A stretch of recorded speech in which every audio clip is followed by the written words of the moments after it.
Hello, welcome to the introductory video for our Church Graffiti recording project being run by as part of our community archaeology project, Belief in the North East, funded by the National Lottery Heritage Fund.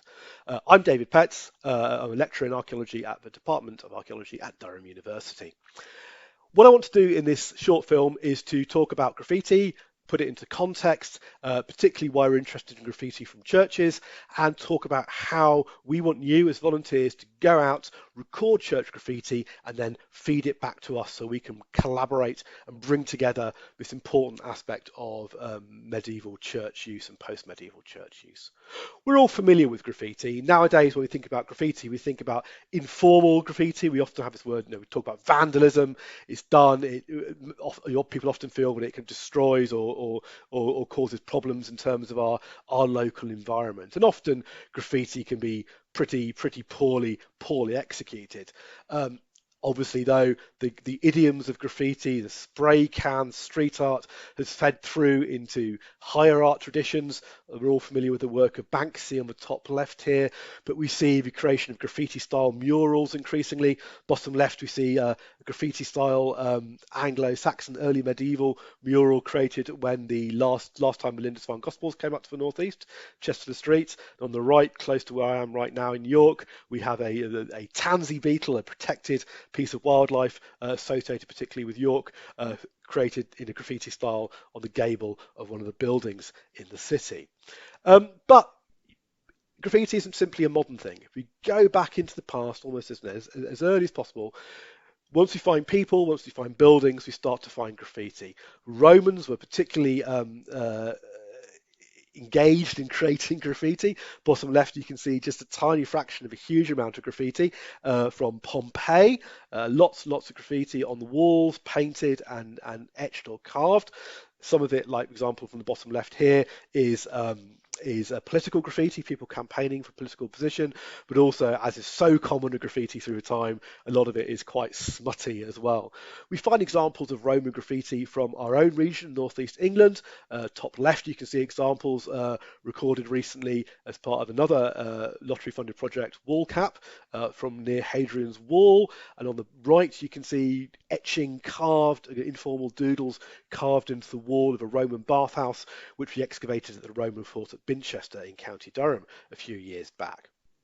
As we move into the early medieval period, again, it's not uncommon to find graffiti. We don't have many examples from our region in particular, but on the left we can see a great example of pilgrims from Anglo-Saxon England, from early medieval England, leaving their names at a church, the Church of Monte Sant'Angelo sul Gargano in Puglia in Italy. And these runic inscriptions record the names of these Anglo-Saxon visitors. On the right, we see examples of Vikings on tour, Maze How and Orkney, a prehistoric megalithic tomb, which Vikings at one point used as a shelter, and there's lots of Viking runic graffiti in there. Again, sometimes it's names, sometimes it's a little bit smuttier. And on the bottom right, even Viking graffiti, runic graffiti in the great cathedral of Hagia Sophia in Istanbul. Not surprisingly, wherever you get tourists, you get graffiti. As we move into the medieval period, again, later medieval period, we find lots of examples of graffiti. Often, and this is something we're going to come back to, although it's informal, it doesn't necessarily seem to have been illicit. For example, this is graffiti which was done on the walls of the Prior's Hall in Durham, adjacent to Durham Cathedral.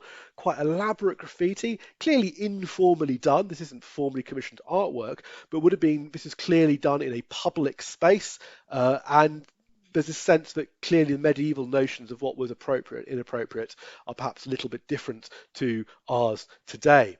As we move into the post-medieval period, again, graffiti becomes increasingly common, particularly as people become increasingly literate. There's that kind of base urge to mark one's present by carving one's initials into things.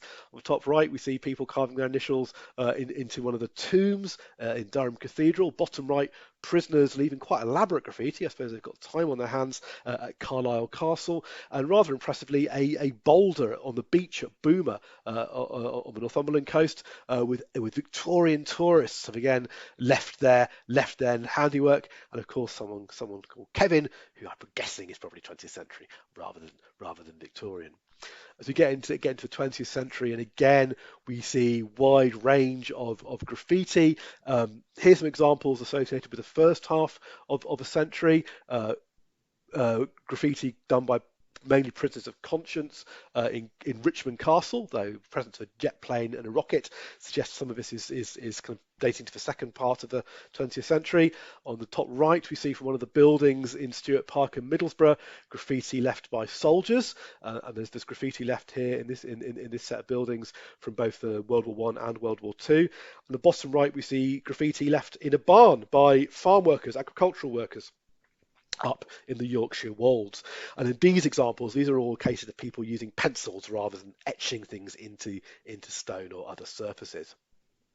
But this project, we're particularly focusing on church graffiti. So why are we looking at churches? Well, first of all, the thing to remember is churches in most settlements are the oldest buildings. The vast majority of churches in our area have a medieval origin. There's obviously a fair number of post-medieval churches, but the majority of them have a medieval origin, some perhaps going back to the early medieval period, the pre-Norman period. And crucially, unlike castles, unlike private homes, churches are essentially public spaces. They're public spaces for us today, and they're public spaces for the community where these past communities would gather regularly in the past. So these are buildings which would see all elements of society, all strata of society, from local gentry, from the priests to agricultural and industrial workers, all coming into the building. So potentially, when we find graffiti in these sites, we're picking up a wide cross section of society. So, but also because these are long-lived buildings, we're picking up a cross section of society over time, from the medieval period through to the 20th century. And finally, because these are public spaces, churches are relatively easy to access. Many are unlocked and open for us to get into, and others which are kept locked, it's normally possible with a bit of organisation to arrange access for people who want to record them. What I want to do now very quickly is just run through the kinds of material we might potentially find. This is the first organised project to pick up graffiti in churches from our part of the country, from the northeast, but there's been a series of other projects run elsewhere. As you'll see in the next couple of slides, a lot of the images I'm using here are from Norfolk, and this is because the groundbreaking project for the Norfolk Medieval Graffiti Survey has done so much work down there. A lot of the methodologies we are using for you were refined by the Norfolk Medieval Graffiti Survey. So what kind of things we can find? Sometimes you might find quite formal examples of things, crosses etched into church walls. So here we see a very nice cross drawn with compasses in Prior's Hall at Durham. Now, a cross like this, quite formally drawn, is probably a consecration cross. It's a cross drawn as part of the rite of a ritual carried out to consecrate a church for religious use. And here we can see there's this grey area between formal and informal, between licit and illicit when it comes to doing graffiti. And not surprisingly, in churches, it's crosses that are amongst the most common type of graffiti which can be found. Sometimes we find, like the graffiti cross we've seen in the previous slide, that they are made using compasses, or simple compasses, and this kind of form, so-called cross of arcs, is quite common. So some examples on the top right from a church in Norfolk, in Beddingham in Norfolk, of crosses created by a series of interlocking circles drawn with compasses. Other times you might find simple linear crosses, so for example very crude ones on a windowsill from Steventon in Oxfordshire, bottom left, and then ones from Ludham and Skull showing different degrees of sophistication. But there's also a range of other symbols, for example the so-called Solomon's knot, found bottom right here from another church in Norfolk. Now many of these marks seem to have had some kind of role as bringing good luck or avoiding bad luck, and potentially keying into the notion of the evil eye or witchcraft or defense against bad spirits. So there's been a huge amount of research being done on this kind of thing in recent years. One of the most common kinds of protective mark we can see is this image of the two interlocking or overlapping what looks like V's or a kind of M shape. And you can see examples from Norfolk on the left and from Oxfordshire on the right. This kind of imagery is probably associated with devotion to Mary, but seems to be widely used in churches and in non-secular places as a kind of good luck mark. And there's a range of other kind of symbols we might encounter, such as the Solomon's knot we saw in the previous slides, and this kind of simple star mark we see here on the top right. There's also a range of kind of symbols and monograms which were probably used to identify individuals or groups. We tend to think of these as masons' marks, simple marks made by either the masons constructing the church or the quarrymen quarrying the stone. These may have been used to indicate who was responsible for building a particular section of church or who was responsible for quarrying a particular section of stones. They may have had some information about the need about how to construct the church. We find sometimes it can be very simple, like this simple Z symbol on the left from Durham Cathedral, or more complex examples as we see from Norfolk. These kind of simple monograms may not just have been used by masons, they might also have been used to mark goods from medieval and early post-medieval merchants, for example, and it's possible that some of these merchant marks may have been placed in churches as well. Sometimes you find more sophisticated imagery. For example, we see the figures here. On the left, this beautifully rendered monstrous figure from St. Mary the Virgin, with this kind of wild animal head holding some kind of branch. But some of it is often much more simple, with this wonderful sleepy looking figure from a church in Norfolk in the centre. And this is one of my favourites. It's this lovely little image of what looks like a St. George and the Dragon drawn on another church in Norfolk. A lovely little image here. Sometimes we see texts written. Now, obviously, in the medieval period when literacy was relatively narrow, relatively limited, we don't find a lot of medieval texts, and when we do, it's often quite sophisticated, suggesting it's being done by somebody of some education or kind of artistic bent, and often it's possible to date this kind of textual carving on the basis of a kind of handwriting, the style of letters being used. There's a range of examples from Norfolk here. So these are quite nice kind of late medieval, early post-medieval figures. As you get into the 18th and 19th century, into the 20th century, it gets first of all, the number of kind of textual graffiti expands rapidly, along with a wide increase in literacy. People tending to record their initials and names, often with the dates, and of course that recording with dates makes things very easy for us when we're studying these things. So you tend to find the kind of a burst of this kind of material with this kind of graffiti coming in the 18th and 19th century. There's some of it may date as early as the 17th century. And crucially, it may be possible to actually identify who some of these individuals are through other sources, such as things like the census and parish register records. Body parts often turn up. Hands, quite common, a kind of common thing to draw around and etch into surfaces. And on the left, you see an example of a carving around a shoe. I've seen examples of this kind of crude shoe carving, both in churches, but also on tombstones, 18th, 19th century tombstones outside churches. I've even known examples of people who've drawn around their shoes in the 18th century with dates on lead roofs on top of churches as well. So that's quite a common feature. Sometimes you get heraldry, obviously more common in a medieval rather than a post-medieval context. Again, often this kind of heraldry is fairly crude. It may not be terribly easy to identify who these particular shields belong to. Obviously, they're lacking in colour as well, but sometimes it is possible to identify particular shields. For example, Pam Graves, my colleague at Durham, has done a lot of work on the graffitis from Prior's Hall and has made suggestions over who some of these medieval shields might be associated with very specific medieval families. And all sorts of other things might turn up potentially. Here's some examples from other parts of the country. We've got music staves. This is an example from Norwich Cathedral, but there are examples from Priors Hall in Durham, so perhaps used as a teaching aid. We see images of ships, not surprisingly very common in coastal churches in Norfolk and Suffolk, and there's no reason why we might not expect to find this kind of thing in the coastal areas of our region.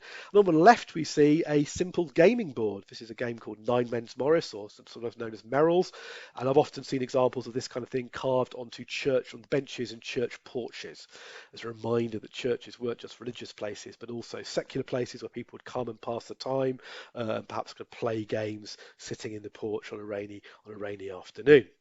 All these things are important, and all these things need to be recorded. So what about recording? How do we actually record this? Well, the way this project is going to work is we are going to send you out to choose a church of your own, record that graffiti, and if you find it, which hopefully you will, and send the information back to us where we can collate it, map it, and synthesize it. So what I want to do now in the final couple of slides are a series of things. Talk about how to find a site and research a site, how to record the graffiti itself, and how to report it back to us. And all this information will be supplemented by a handbook which is available on our project website. So first of all, choosing a site. Now there's over 100 medieval churches and chapels in North East England, ranging from Durham Cathedral to tiny little ruined churches. We are not going to allocate you churches. We want you to choose the churches which you're particularly interested in. It might be your local neighbourhood church in your town or village, or it might be a church out in the country you're particularly interested in. It might be somewhere where you know you've seen graffiti, or somewhere where you just want to explore on spec. It's up to you. What we do ask you is just to check in with us as to whether it's already been visited, just to avoid lots of people looking at the same small number of churches. But we'll keep a register of which churches have been looked at. Now, if you want to find out about churches or identify a possible church, it's always good to do a bit of research before you start developing a more formal recording at a particular site. Now, there's lots of sources of information. A really useful online website is the National Heritage List. This is a website which has the listed building descriptions of all the listed buildings, the sites, historic buildings protected by law, which by definition will include all medieval churches and chapels in the region. So that'll have information on there. There's sites such as the Keys to the Past project for Durham and Northumberland, Sightlines for Tyne and Wear. These are all searchable databases where you'll be able to search for it to bring up information on the church or chapel you're interested in. So that'll give you background about the history and architecture of a church. It's always good to do a bit of advanced research in purely practical terms as well. Many churches are open. Not all churches are, however. Some are kept locked for a variety of reasons. So before you carry out any work or any kind of formal work, you might want to check ahead just to check whether that church you're interested in is accessible. Sometimes it'll be open. Sometimes you may need to contact a key holder in advance. It's always a good idea to contact the church wardens in advance if you can, or the incumbent. There's a great website called A Church Near You, which will list some contact details for most Church of England churches, which are still being used by the Church of England. So check in advance. Also, the church wardens may be able to inform you if someone's done research there previously. They may be aware of areas you should particularly look at. They may be aware of graffiti, which they can flag up to you in advance. Other things to do a bit of architectural research. I'd really encourage you to look at these books. These are the Buildings of England. This is a project initiated by the great architectural historian Nicholas Pevsner, and who did a series of county guides to the historic buildings of England. And both the County Durham and Northumberland volumes have been updated relatively recently. County Durham most recently, last year, by Martin Roberts. And these are fantastic guidebooks. Anybody interested in historic buildings, I'd really, these are invaluable. You can get them new, you can get them secondhand fairly easily, and you'll find copies in your local studies section of your local library as well. But crucially, choose a site, let us know, and plan ahead to avoid wasted journeys.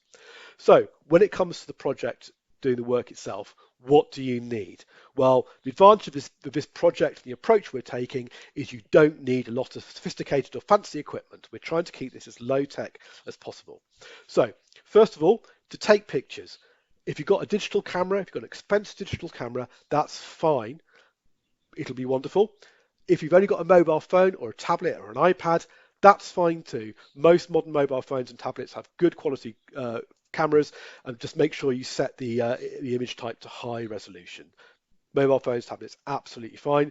If you've got a tripod, that can be useful in some cases, but not absolutely essential. You also need a light source because, as I'll talk about in a minute, a raking light source is really helpful in bringing out fine detail on potential graffiti. So bring a torch or a spotlight. Generally, the bigger kind of lamp torches, such as you might have in a car, tend to be best because they provide a more powerful light. And often LED torches tend to work better. Don't use the torch on your phone or tablet from which you're taking the photographs. It won't work. You need to bring us photographic scale. We need to know how big the graffiti is. You can print out one from the handbook, for the project handbook on the back in our website.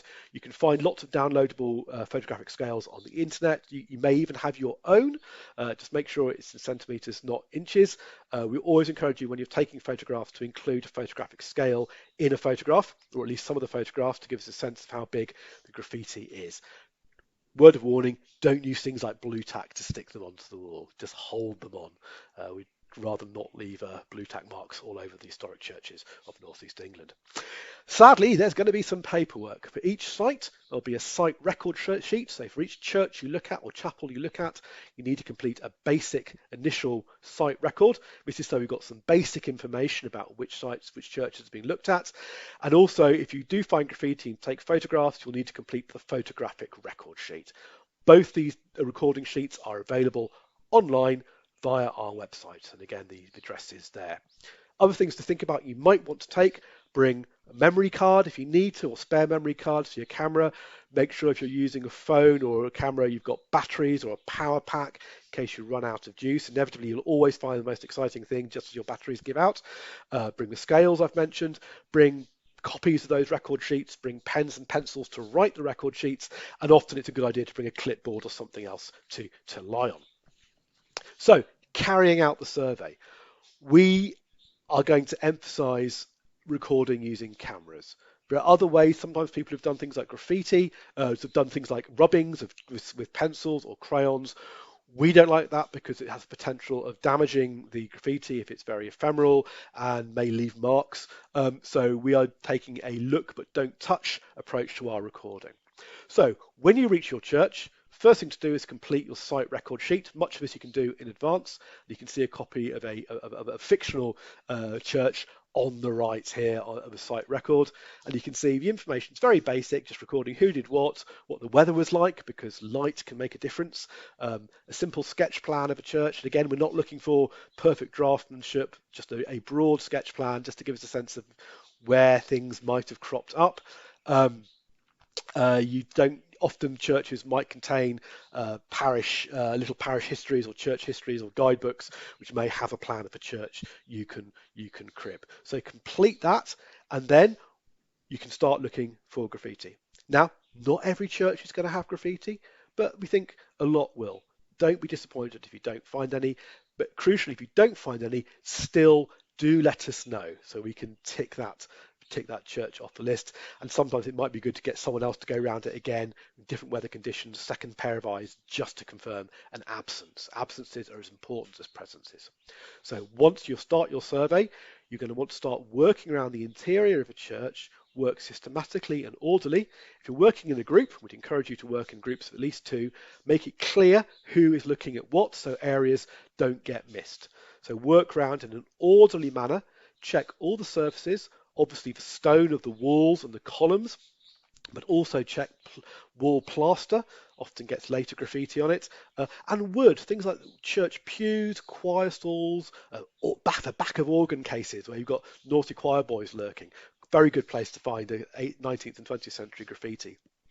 Look at all these surfaces, looking for things which are etched in, but also for pencil marks as well. Now, crucially, this is where your torch comes in useful, because a raking light and oblique light held at an angle will help bring out often very ephemeral or lightly etched examples of church graffiti. So work in a methodical order. Don't just search at eye level. Search at lower level around your knees if your back will hold up, and also high up as well. You may find things where you're not sure whether it's graffiti or not. You might find something where you're not sure whether it's a formal little carving or just a result of crude stone working by the builders. If in doubt, record it. We can always get rid of the photographs later. If you encounter something where you've got a really complicated set of graffiti, perhaps lots of graffiti overlying each other, something particular or something you think is particularly interesting, do specifically flag it up to us, because it might be worth us going out and doing three-dimensional digital recording or other recording techniques. So if in doubt, record everything, but if you find a huge set, which is too much to record by one person, let us know. Now, health and safety, really important. The watchword is be sensible.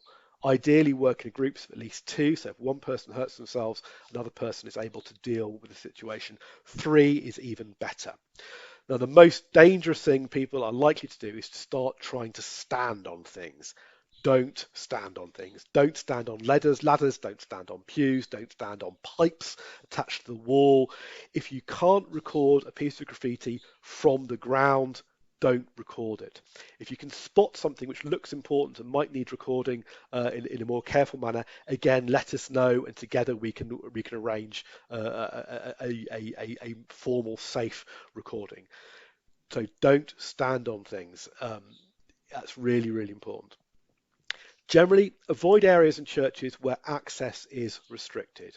And this might be restricted as in a locked door, a locked vestry, a locked door into a church tower.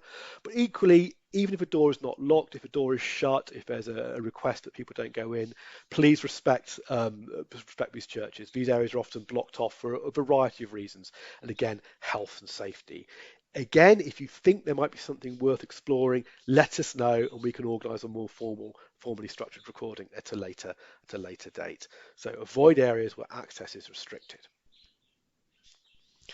So hopefully you found some graffiti. How do we record it? As I said, we're working on a photographic approach, look, don't touch. So we want you to take photographs using your camera or phone or tablet. As I've already mentioned, raking light coming in from an oblique angle is really helpful. Hopefully you've already found this. You'll have seen this as you explore your church. Holding light to the side brings out those shadows, and it can accentuate images you can see clearly, and also might bring out things you've not noticed previously. So that applies when you're looking for graffiti, and it applies when you're photographing it as well. Now experiment with angles. Take lots of pictures with light from the left, light from the right, light from the bottom, light from the top.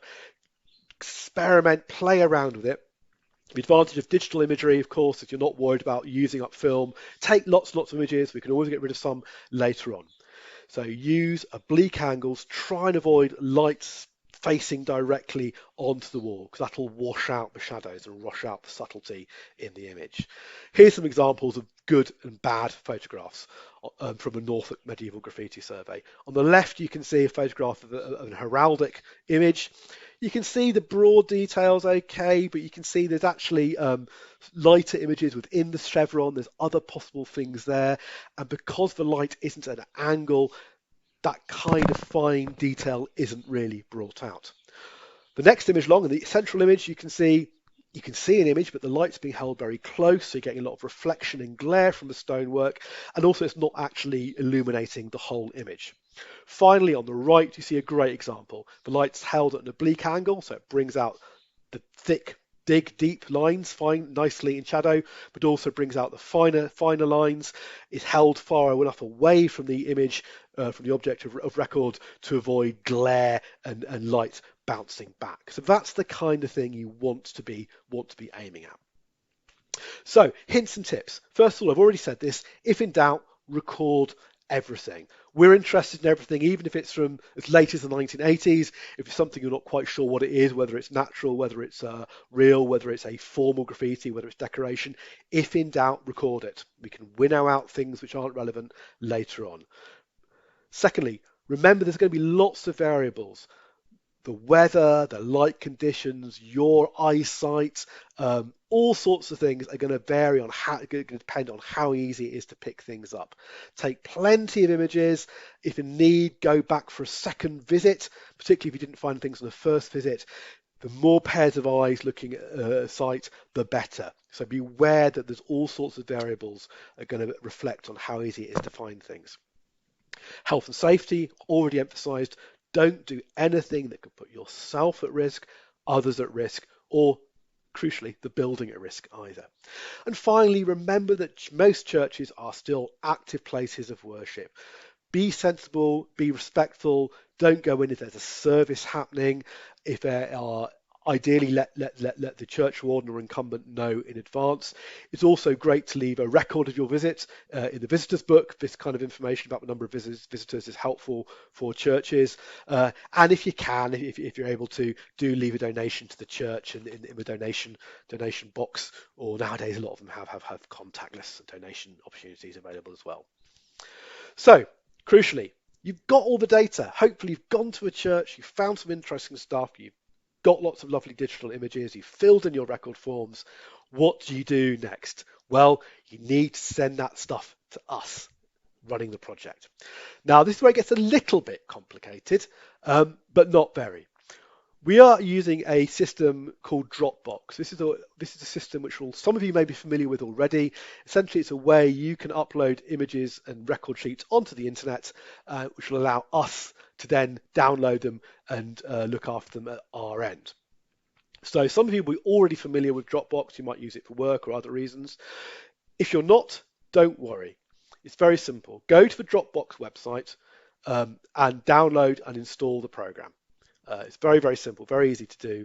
And this essentially creates an external drive in the cloud, which you can upload things and download things from your computer. If you've been able to download and install the Dropbox, then create a folder. There's an icon that shows very clearly how to create a folder. Name the folder after the village or parish you're looking at. Don't use dedication of a church because there's lots and lots of All Saints' and St. John's. Use the village or parish name. Make it clear. Open the folder and then drag or drop or upload the photographs and your record sheets into that folder. Then share the folder. You click on the share Dropbox links and share it with us. So use my email. The email is provided in the handbook, and send it to me and let me know that you've done that so I can check, I can read it at my end. Now, there might be, for a variety of reasons, why you might be struggling with Dropbox. I'll probably record a simple tutorial at a later date and put that up. But if you are struggling with Dropbox, or you would, for any reason, you would prefer not to download and install it, it's free, I should add that. If there's any reason you don't want to use Dropbox, that's absolutely fine. Just email me and we can find another way of sharing that material. That's not a problem if you don't feel happy about doing it via Dropbox. Also, I'd encourage you to feel free to share on our Facebook page as well. And there are details about our Facebook page on the project website, project handbook. So again, feel free to share that data. The more the merrier. And I think it would encourage other people to see if you found really interesting things. So that's it. This is where you go off, you do the recording. I can't wait to see what you found. And what we'll do is, in a couple of months' time, we'll start synthesizing it and sharing all that information. And towards the end of the project, I'll be doing an online lecture showing all the wonderful stuff we found. Thank you very much.